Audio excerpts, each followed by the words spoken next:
general reading for the collective of Virgo, Sun, and Rising.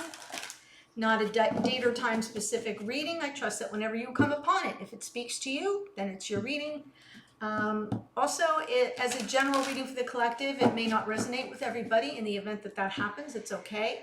Just go ahead and watch the reading that aligns with your rising sign if you're here as a Virgo Sun, or vice versa, to see if maybe a message comes through that way. I'm going to apologize in advance because it's a long day, and so we've got edgers, mowers, and blowers. Oh my, it's kind of crazy. I've been trying to dodge it all afternoon, and they're like ants, you know, they kind of swarm around the property and they're everywhere.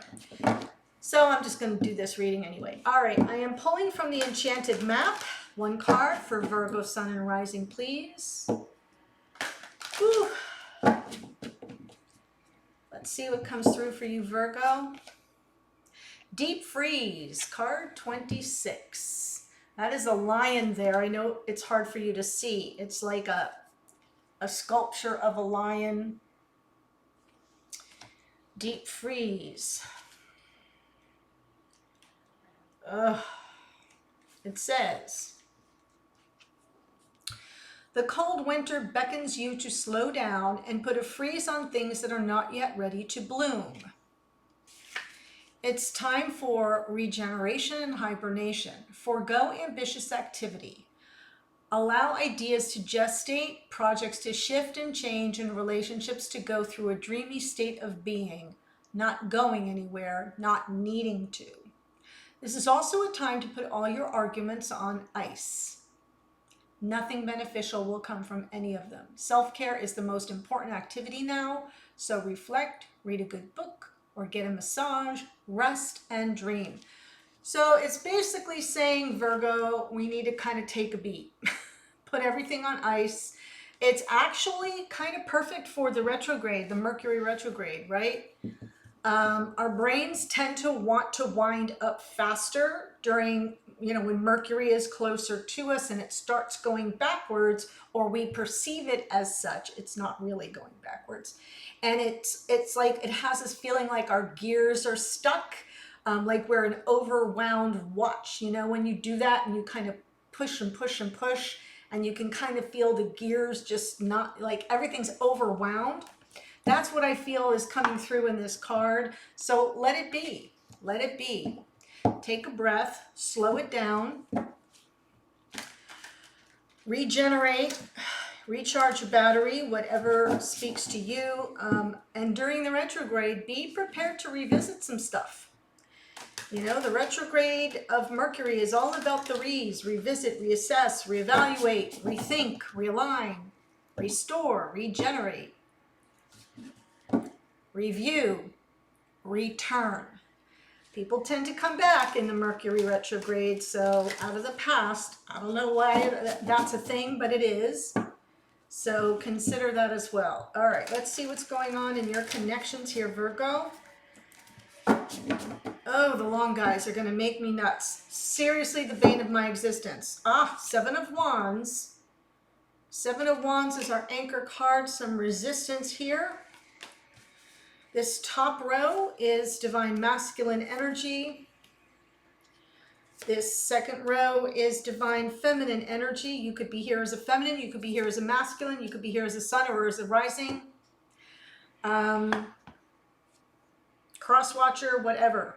So find the row that speaks to your experience and the connection, and the other row is that of your divine counterpart, meaning it can come through reversed for you, especially if you are here as a cross watcher. So for the masculine, we get the Four of Cups. There's some emotional distance here. Feminine, Ace of Swords. Seeing things very clearly. Interesting that that came out in the Leo reading as well, in the same position. Now we've got present energy for this masculine. Queen of Cups, the keeper of their heart, and the feminine, Nine of Wands. Really kind of feeling pushed, but not giving up. Maybe feeling tired and exhausted, put through the ringer, let's say, in this Nine of Wands. But if you notice, that last staff that last rod she's holding on still has a flame glowing. So that gives you the hint that something isn't quite complete. It's not quite over yet, and so you push forward. Masculine in the future, 10 of Wands. There's the completion, right? Offloading the heavy burden that it's done, it's wrapped up. Whatever's been weighing heavily on this masculine is coming to completion in the future, and the feminine is all up in their intuitive energy and gifts in the energy of the High Priestess. So there may not be communication between the two of you at this moment. And I see a feminine who in the future may be completely operating on intuition, sensing things, being aware of the signs and symbols and synchronicities coming in. So let's look at the Seven of Wands. This is the kind of overarching energy of the reading.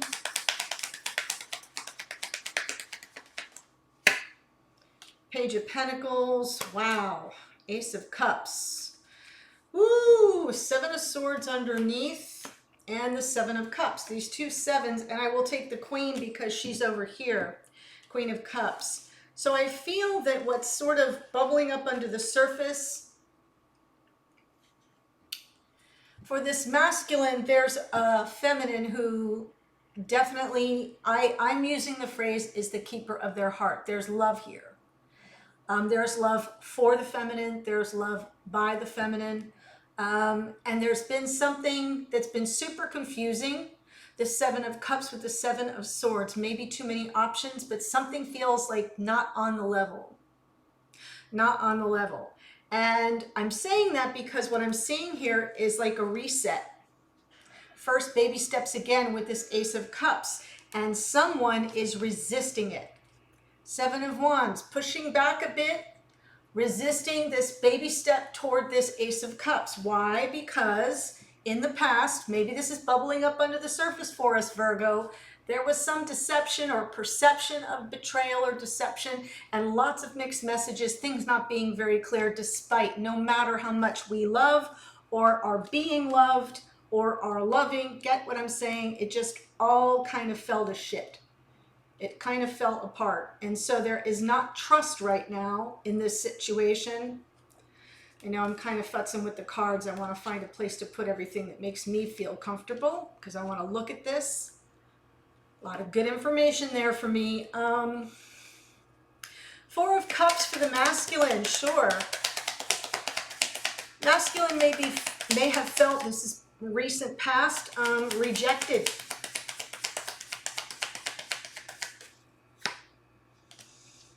Oh my God.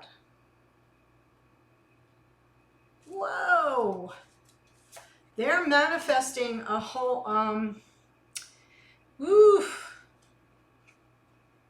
So, because this is focusing on past energy, it looks to me, Ten of Pentacles, Judgment, and the Magician, as if this masculine was emotionally disengaged in the story of their life. You know, everything they've worked so hard to build wasn't interesting them anymore, not emotionally attached at all. Here we have the Judgment card, answering the call of the past life soulmate. This is a card that represents a crossroads. It can be about redemption.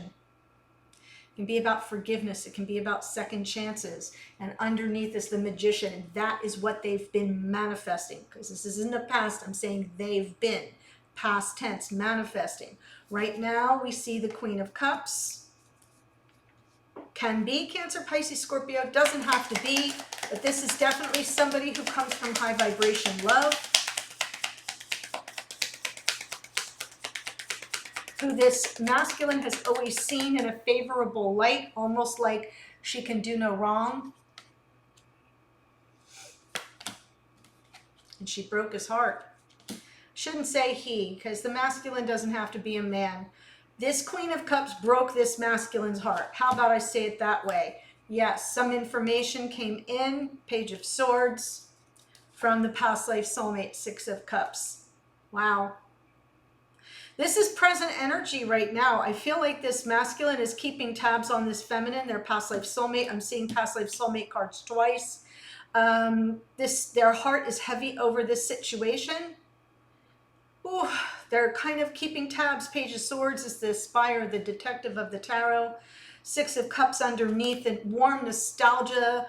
The fond memories of this connection could be someone from this masculine's childhood. The two of you could have known each other for a long time, and the absence of that, just in past lives. That's all. No big shakes, but I feel like this person, this Queen of Cups, which I believe is this feminine, really broke their heart. Or their heart is still heavy about whatever went off the rails. Seven of Swords, Seven of Cups.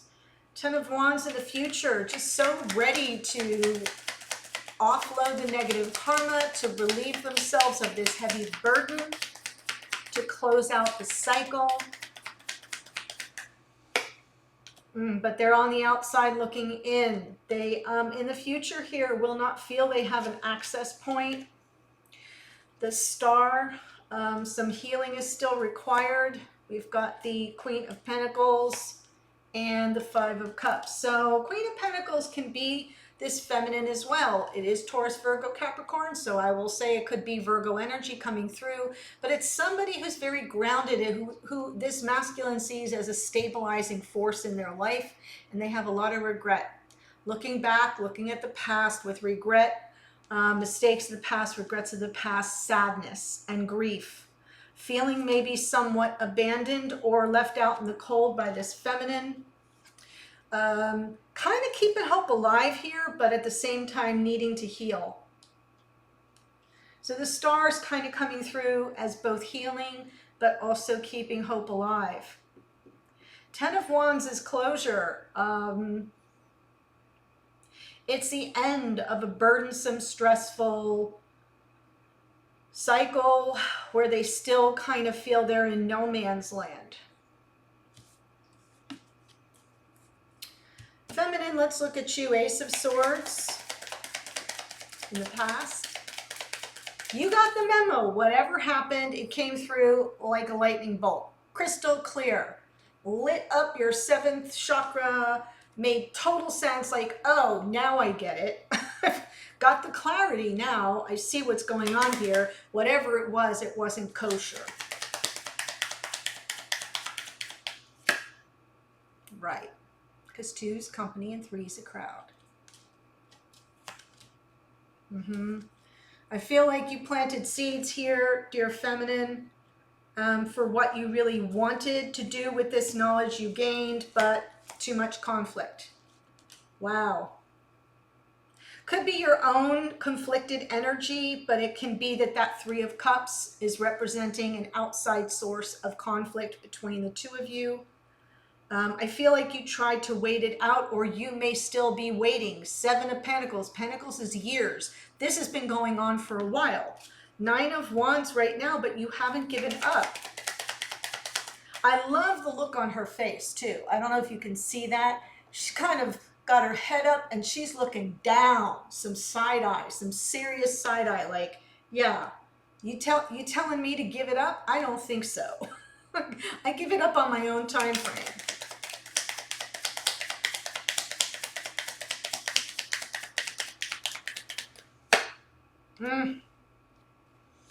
You have not, feminine, given up on this masculine returning, Knight of Wands, so that you can offload all the negative karma, right? That 10 of Wands is now twice here. So even though it shows up in the future for the masculine and the feminine, it's in present energy.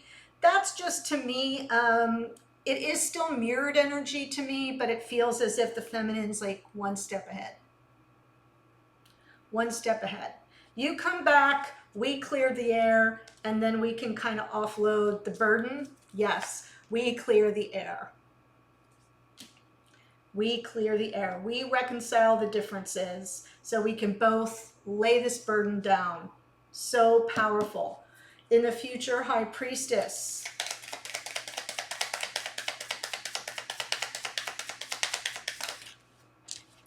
Two of Swords. King of Pentacles. Now we have a King and Queen.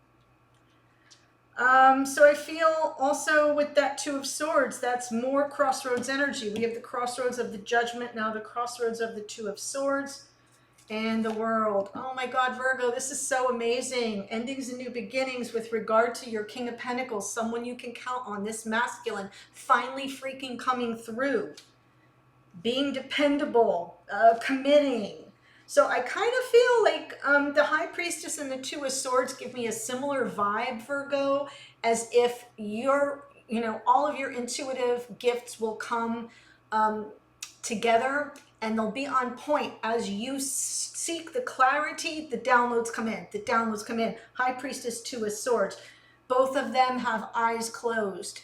They don't need to see what's out there because you hold your own vision, your own ability to intuit what signs and symbols and synchronicities are appearing before you to help you make a decision when this masculine shows up, because I'm telling you, they're going to show up.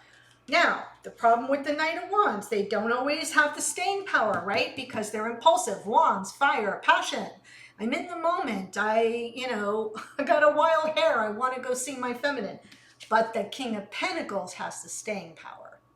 And that's the gift in this reading right here. I love that the King and Queen of Pentacles is in the future. So it's matched, it's aligned. You're both going to be in the same place. Although I'm feeling as if you may need to kind of soothe the savage beast of your masculine here, feminine, because they'll still be in some measure of regret and some energy around abandonment.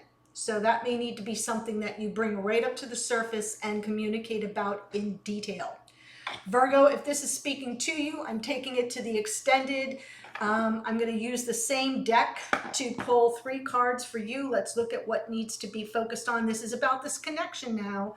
What do you need to focus on? What might be the blocker challenge around that issue, and what can you expect to come of it? I'm also going to use a different deck, Angel Wisdom Tarot. I've been playing with it and I like it a lot, for your advice card. So advice from your spiritual team, maybe something going on behind the scenes that you don't know about or that you can't do anything about. So those external influences that are beyond your control. So that's always something to watch out for.